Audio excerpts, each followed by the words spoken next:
ایک طرف یہ کروڑوں مسلمان ہیں جن کا پورا صاف کر دیا گیا ہے اور کوئی بولنے کے لیے تیار نہیں. یہ ہماری احساس کی موت نہیں ہے تو اور کیا ہے؟ آپ کو ایسا لگ رہا ہوگا کہ میں سیاسی باتیں کر رہا ہوں، بلکہ حقیقت یہ ہے کہ تمہاری ہر چیز چھین لے جانے کے بعد تم صرف اور صرف واٹس ایپ پہ فارورڈ کرتے رہ جاؤ کہ باقی کچھ نہیں. آج ہم نے تلاوت کی ہے سورہ رعد میں. سورہ رعد جو ہے یہ 13ویں پارے میں آئی ہوئی سورہ ہے. اس سورہ کے متعلق یاد رکھ لیجئے، بڑی فضیلت والی سورہ ہے. اور جب کسی کے نزع کا وقت آ جائے اور روح نکلنے میں تکلیف بڑھ جاتی ہو تو فرمایا گیا کہ اس کے سرانے کے پاس سورہ رعد کی تلاوت کرے، اس کی روح آسانی سے نکل جائے گی. یعنی نزع میں آسانی، سکرات کے وقت آسانی کے لیے سورہ رعد کی تلاوت سرانے کے پاس کی جاتی. یہ 13ویں پارے میں موجود ہے. رعد کا مطلب ہے یعنی بجلی جو چمکتی ہے، یہ رعد ہے. کڑک جس کو کہتے ہیں. یہ کیا ہے؟ یہ بجلیاں جو چمکتی ہیں اس کے متعلق کیا ہے؟ بارشوں کے موسم میں یا دیگر موسموں میں آپ دیکھتے ہوں گے کبھی آسمان پر اتنی تیز چمک پیدا ہوتی ہے اور پھر اس کے بعد بہت سخت ہیبت ناک آوازیں آتی ہیں، بھڑ بھڑ بھڑ کی آوازیں. یہ کیا ہے؟ یہ کیا ہے؟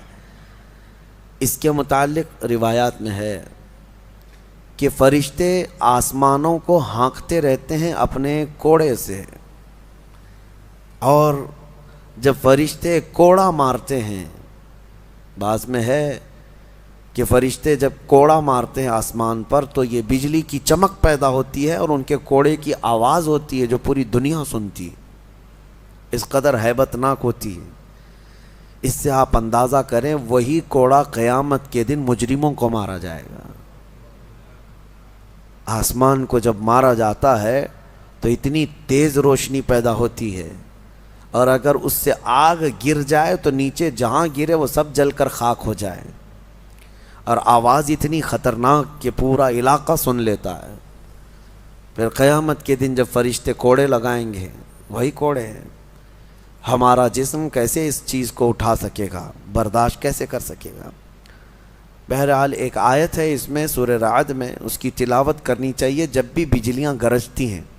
وَيُسَبِّحُ الرَّعْدُ بِحَمْدِهِ وَالْمَلَائِكَةُ مِنْ خِيفَتِهِ وَيُرْسِلُ الصَّوَاعِقَ فَيُصِيبُ بِهَا مَنْ يَشَاءُ وَهُمْ يُجَادِلُونَ فِي اللَّهِ وَهُوَ شَدِيدُ الْمِحَالِ.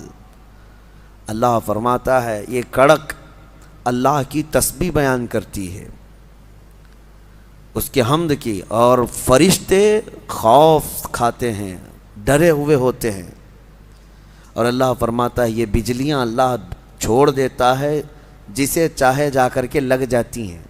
یعنی یہ کرنٹ جو چلتا ہے بجلی کوڑے مارنے کے بعد، یہ دنیا میں کہیں نہ کہیں گرتی ہے اور جس کو چاہے وہ بجلیاں جلا کر خاک کر دیتی ہیں. اللہ تبارک و تعالیٰ نے اس کا ذکر اس سورہ میں بیان فرمایا. اسی سورہ میں ایک آیت ہے، اللہ فرماتا ہے ان اللہ لا یغیر ما بقوم حتی یغیروا ما بانفسہم. بے شک اللہ تعالیٰ اس وقت تک کسی قوم کی حالت نہیں بدلتا جب تک وہ قوم خود اپنی حالت بدلنے کی فکر نہ کرے.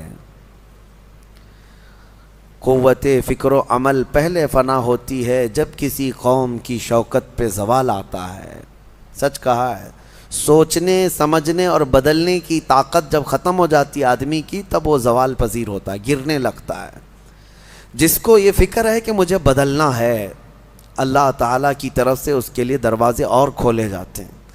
کچھ لوگ یہ سوچتے ہیں یہاں بیٹھ کر کے میں متقی بن جاؤں، میں بیٹھ کر کے اللہ کا ولی بن جاؤں، میں کچھ کام نہ کروں اور مجھے ہر گناہ سے بچنے کی عادت ہو جانا چاہیے. ایسا کیسے ہوگا؟ تمہیں شوگر سے بھی بچنا ہے اور بی پی سے بھی بچنا ہے، لیکن روز 1 کلو شکر بھی کھاتے ہو، 1 کلو نمک بھی کھاتے ہو. کیسے ہوگا؟ تمہارا خود کا عمل، تمہاری کوشش جب تک نہ ہوگی، اللہ تعالیٰ فرماتا ہے ہم نہیں بدلیں گے ان کی حالتوں کو. اور جب تم بدلنا چاہو گے تو اللہ کیسے بدلتا ہے پتہ ہے؟ اللہ اکبر، حدیث قدسی ہے، اگر تم ایک بالش بڑھ کر کے آؤ گے، اللہ فرماتا ہے 10 قدم بڑھ کر کے تجھے لے لے گا. اللہ کی رحمت 10 قدم آگے بڑھ کر تجھے لے لے گی. تم چل کر کے آؤ گے تو اس کی رحمت دوڑ کر کے لے لے گی، لیکن شرط ہے کہ تم بدلنا چاہو۔ تم نے اگر جس دن یہ ارادہ کر لیا، عزم کر لیا، اللہ کی طرف سے مزید دروازے کھولے جاتے ہیں۔ لوگ یہ کہتے ہیں نا توبہ کرنے کے بعد بھی پھر وہی ہوتا ہے، چھوٹتا نہیں۔ مسئلہ توبہ کا یہ نہیں ہے کہ گال پہ تھپڑ مار لینا، توبہ کا یہ ہے عزم کرنا، پکا ارادہ کرنا، اور اللہ سے یوں عرض کرنا کہ تیرا وعدہ ہے کہ جو بدلنا چاہے، جو بڑھنا چاہے تو اسے بدل دے گا، میں بدلنے کے لیے آگے بڑھ رہا ہوں مولا، اب تو رحمتیں بھیج۔ پھر دیکھو کیسے نہیں بدلتے، اللہ تمہیں توبہ پر دوام عطا کرے گا، پھر کبھی بھی قدم پھسلے گا اللہ تمہارے لیے مدد نازل فرمائے گا۔ زندگی ہے، آخری سانس تک کچھ نہ کچھ خطائیں ہوتی رہتی ہیں، قدم جب بھی پھسلے گا لیکن مولا تمہیں توبہ کی توفیق ضرور عطا کرے گا۔ اسی لیے کوشش پہلے خود کے بڑھنے کی ہو، خود کے بدلنے کی ہو۔ ایک بات یاد رکھیں، ہمارے معاشرے میں اچانک کوئی ہوا نہیں آئے گی جو سب کو پرہیزگار بنا کے چلی جائے گی۔ ہمارے محلے میں کبھی ایسی بارش نہیں ہو جائے گی کہ اس بارش میں جتنے بھیگ جائیں گے سب اللہ کے ولی بن جائیں گے، نہیں، پرٹیکولر ہر ایک کو بدلنے کی کوشش کرنی ہوگی، تبھی انقلاب آتا ہے۔ ایک ایک آدمی بدلنے کی سوچے اور پھر دیکھے انقلاب آتا ہے۔ ریولیوشن یوں ہی آتا ہے، لوگوں کی چینجنگ سے آتا ہے۔ میں آپ کو بتاؤں، بدلنا چاہے تو اللہ تعالیٰ کیسے بدلتا ہے۔ آپ نے سنا ہے بشر حافی کے متعلق، بغداد میں شراب کا کام کرتے تھے، شراب کا کاروبار تھا۔ ایک بار انہوں نے ایک تحریر جس میں بسم اللہ لکھی ہوئی تھی، وہ زمین پر کیچڑ میں گری ہوئی تحریر کو اٹھا کر چوم لیا اور گھر پہ لا کر اوپر رکھ دیا۔ اللہ کو یہ ادا پسند آئی، اور اس کے بعد اس زمانے میں موجود ایک بزرگ کے خواب میں میرے آقا صلی اللہ علیہ وسلم تشریف لائے اور کہا جاؤ بشر کو اللہ کا سلام پہنچاؤ، جبکہ وہ شراب کا اڈا چلاتے تھے۔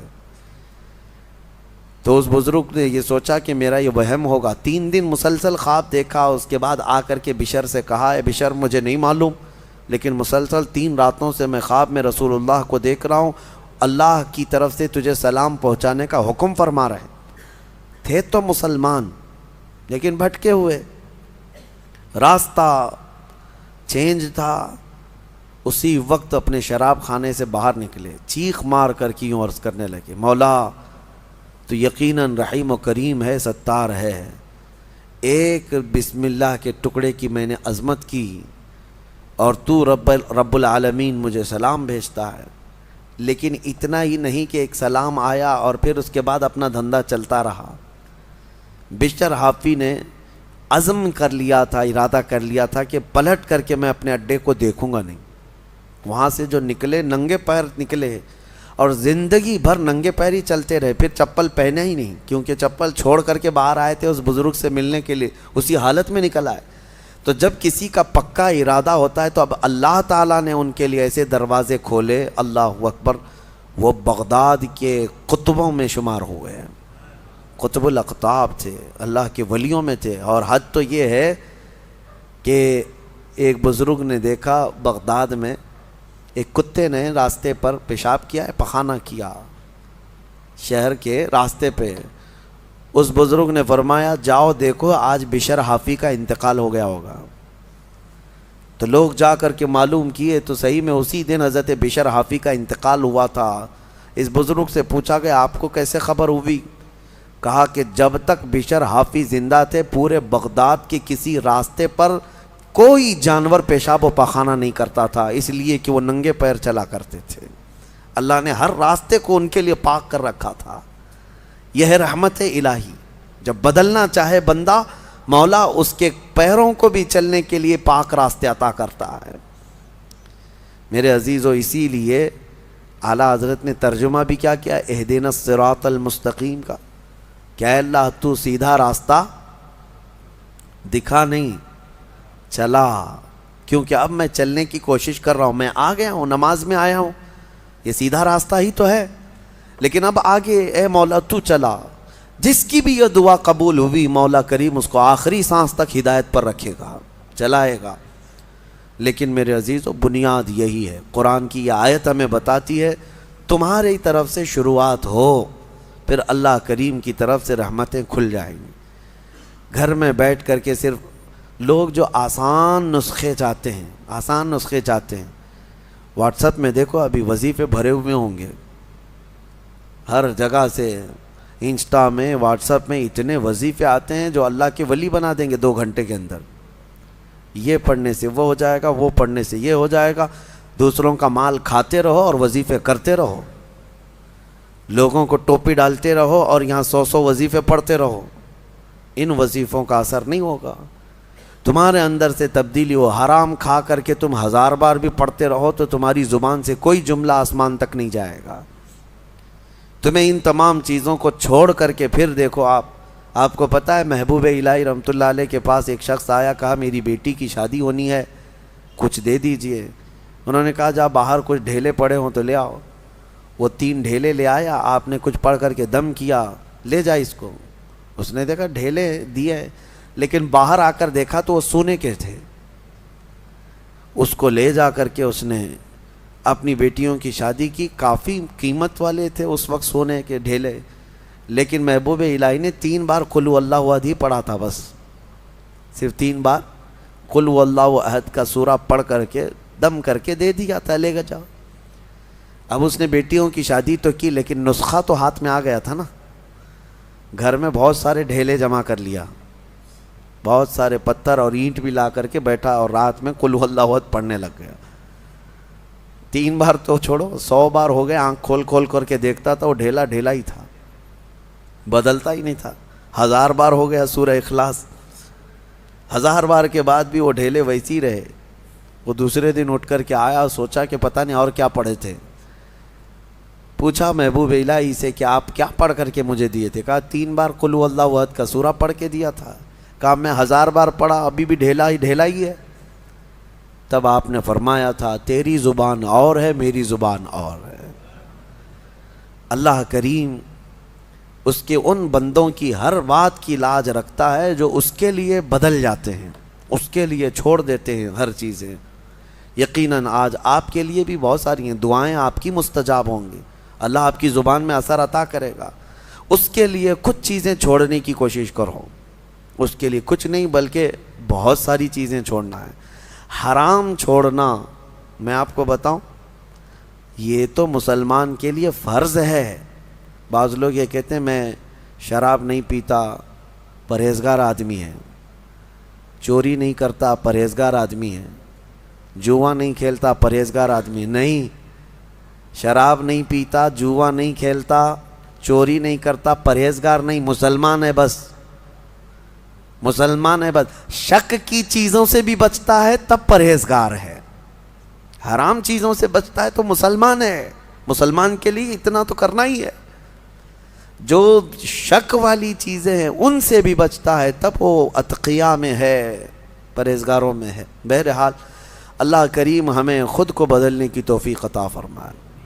آج پوری امت کے لیے یہ چیز ہے، پوری امت کے لیے. کاش ہمارا یہ پیغام ہر نوجوان تک پہنچے جو شب قدر میں اور جمعہ کی بھیڑ میں اور نہ جانے کتنی راتوں اللہ کی بارگاہ میں دعا کرتے رہتے ہیں اے اللہ امت پر رحم فرما دے. ٹھیک ہے، دعا ہونی چاہیے، لیکن کیا صرف اور صرف ہم دعا کرتے رہیں اور اپنے آپ کو کبھی نہ بدلیں؟ کبھی نہ بدلیں. جتنے لوگ اس بھیڑ کی دعا میں شامل ہوتے ہیں تو پھر وہ اپنے آپ کو تبدیل کیوں نہیں کرتے؟ اللہ کی بارگاہ میں مانگ کر تو جاتے ہیں بھیک، فجر میں نہ نمازوں میں ان کا کوئی شمار ہے، نہ پھر رمضان کے احترام میں ان کا کوئی حصہ ہے. مجھے یہ بتاؤ، شوق سے ویڈیو ادھر سے ادھر پھیلاتے رہتے ہیں. ایک ویڈیو پتہ نہیں کتنا سرکولیٹ ہوتی ہے. ابھی میں دیکھ رہا تھا ایک امام کو کچھ آتنکی بھگوا لوگ چاقو سے ایسے قتل کر رہے ہیں، بے دردی کے ساتھ مار رہے ہیں، خون بہہ رہا ہے، داڑھی بھی کاٹ دیا، سب کچھ کر رہے ہیں. اور یہ سارے واٹس ایپ پہ گھومتی رہتی ہے ویڈیوز. اس سے پہلے بھی دیکھا ہوگا آپ نے بہت سارے اس طرح سے ظلمن مارنے والی ویڈیوز. دیکھا فارورڈ کر دیا، دیکھا فارورڈ کر دیا. کیا اتنا احساس بھی مر گیا کہ ان تمام چیزوں کو دیکھنے کے بعد خود کو بدلنے کی کوشش کرتا؟ شاید یہ میرے شامت اعمال کی وجہ سے یہ حالات بنتے چلے گئے ہیں. کتے آج شیروں کی طرح کام کرنے لگ گئے.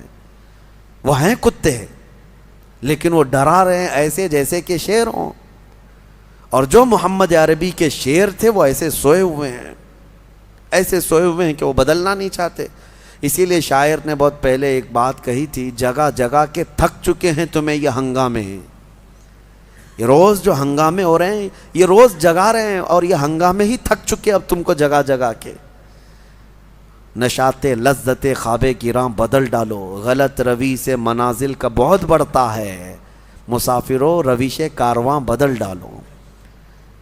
تم اگر ٹیڑھا چلتے رہو گے تو منزل لمبی ہو جائے گی، تو چلنے کا طریقہ بدل ڈالو، جو سیدھا راستہ ہے اس پر آ جاؤ۔ کیا اس بات پہ حیرت نہیں ہوتی ہماری بچیوں کی عزت لوٹ لی جاتی، ہماری خانقاہیں برباد ہوئیں، مسجدوں کو توڑ کر کے مسمار کر دیا گیا، لوگ خوشی سے وائرل کر رہے ہیں۔ چند دنوں پہلے لوگ ایک ویڈیو پھیلا رہے تھے کہ ماہم درگاہ کے پیچھے ایک چلہ تھا، اس کو بلڈوزر سے تہس نہس کر دیا گیا، فلاں کی وجہ سے ہوا، فلاں کی وجہ سے ہوا۔ ارے لاکھوں مسلمان، تم ویڈیو فارورڈ کرنے کی ڈیوٹی تمہیں ملی ہوئی ہے، احساس تک نہیں ہوتا تمہارے شعار اسلام کس طرح سے ایک کے بعد دیگرے ختم کیے جا رہے ہیں۔ کسی مینار کو گرا کر کے کچھ بھگوے اس پر آتنکی جھنڈے لگائے، اور کسی بھی طرح سے تمہارا استحصال ہو رہا ہو، بچے مارے جا رہے ہیں۔ آن دا اسپاٹ شوٹ کیا گیا نوجوانوں کو، 16 سال کے بچے، ہم جھارکھنڈ میں جا کر کے دیکھ کے آئے، ان کو پوچھنے والا کوئی نہیں۔ آپ کو پتہ ہے چند دنوں پہلے ایک راجستھان میں ادے پور میں قتل ہوا تھا، مرڈر ہوا تھا، پوری میڈیا لگی ہوئی تھی اس کے۔ کیوں؟ اس لیے کہ قتل کرنے والے 2 مسلمان چہرے تھے، اور ایک امام کو مسجد کے کمرے کے اندر گھس کر کے سارے مار رہے ہیں، اور چہرہ سب صاف ہے ویڈیو میں، چاقو سے اتنا حملہ کر رہے ہیں، اتنا حملہ کر رہے ہیں۔ بتاؤ ان کو کون بتاتا ہے، کون سی میڈیا؟ اس کی وجہ یہی ہے کہ انہیں پتہ ہے کہ یہ مسلمان ابھی کچھ نہیں کرنے والے۔ ابھی میں دیکھ رہا تھا ہمارے صوبہ کرناٹک میں الیکشن ہونے جا رہے ہیں، اور اس الیکشن میں ایک طرفہ باتیں ہیں۔ میں یہ باتیں کیوں کہہ رہا ہوں آپ کو بتاتا ہوں کہ احساس کہاں چلا گیا ہمارا، کہ ہم ہر چیز اب سہنے لگ گئے اور بدلنا ہی نہیں چاہتے۔ مسلمانوں کا ایک ریزرویشن تھا 4%، غالباً وہاں پہ 4% یا جتنا بھی تھا، اور بیٹھ کر کے پارلیمنٹ میں، صدن میں سارے لوگوں نے فیصلہ کر لیا مسلمانوں کا ریزرویشن کینسل، ختم۔ مسلمانوں کا ریزرویشن ختم کر کے وہ دلت طبقے کے کئی برادریوں میں اس کو تقسیم کر کے دے دیا گیا۔ میں بات بتا رہا ہوں، مجھے کسی ریزرویشن کی ضرورت نہیں، لیکن کیسے یہ درندے ننگا ناچ ناچتے ہیں اور سارے لوگ ہمارے منظر دیکھتے رہتے ہیں۔ بانٹ کر کے دوسرے طبقوں کو دے دیا گیا، دوسری برادریوں کو، لیکن ایک سماج ہے، ایک برادری ہے جس کو 2.5% بڑھا کر کے دیا ہے گورنمنٹ نے۔ پہلے سے آلریڈی ان کا ریزرویشن تھا، 2.5% اور بڑھا کر کے دیا، لیکن اس کے باوجود وہ پوری برادری کے لوگ سڑکوں پر آئے، توڑ پھوڑ کیے، بڑے بڑے نیتاؤں کے گھروں کو گھیرا کر لیے، صرف اس لیے کہ ہمیں کم بانٹا گیا ہے۔ ایک برادری والے، ایک سماج والے پورے سڑکوں پر ہیں کہ 2.5% جو ریزرویشن بڑھا کر کے دیا گیا ہے، یہ کم بڑھایا گیا، ہمیں اور زیادہ بڑھا کے دینا تھا۔ اور ایک طرف یہ کروڑوں مسلمان ہیں جن کا پورا صاف کر دیا گیا ہے، اور کوئی بولنے کے لیے تیار نہیں۔ یہ ہماری احساس کی موت نہیں ہے تو اور کیا ہے؟ آپ کو ایسا لگ رہا ہوگا کہ میں سیاسی باتیں کر رہا ہوں، بلکہ حقیقت یہ ہے کہ تمہاری ہر چیز چھین لے جانے کے بعد تم صرف اور صرف واٹس ایپ پہ فارورڈ کرتے رہ جاؤ کہ باقی کچھ نہیں۔